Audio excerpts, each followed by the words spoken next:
Ne tikai meža ļaudis saskarās ar netaisnīgiem liegumiem, arī mazjūras zvejnieki un ūdens sporta cienītāji. Pēdējā publiskā apspriede ar dabas aizsardzības pārvaldi aizritēja augstos toņos. Kā atnāca Čehijas, arī piedāvāja nošaus zirgu, atņems māju vai paši nošaus. Pašlaik arī nav izvēle, ir tikai kaut ko noņemt. Šoreiz mazjūras zvejnieku un citu nozara pārstāvji pulcējās Kolkā, lai runātu par notiekošo. Ko darīt tām paudzēm, kuras ir dzīvojuši mūžos pie jūras?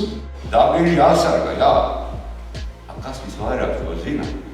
Tie, kas dzīvo tajā dabā. Zvejnieks ir dabas pilna sastāvdaļa. Mēs varētu pamēģināt darbu šīm darbiniecēm. 5 gadus neizmaksā daudz. Dabas aizsardzības pārvalde turpmākās sabiedriskās apspriedes ir atcēlusi un diskusijās Kolkā nepiedalījās. Viedās administrācijas un reģionālās attīstības ministrija klāji ignorē šobrīd principā piekrastes zvejniecību, piekrastes teritoriju cilvēku. Un izskatās, ka viņiem patiesībā tā ir diezgan vienalga. Bet ja jau galā šī ir reģionālās attīstības ministrija, vai tā nebūtu pienācis laiks kādreiz aizbraukt uz laukiem cilvēkiem parunāties. Dabas aizsardzības pārvaldes Life Reef projekts paredz liegumus gandrīz gar visu Latvijas jūras piekrasti.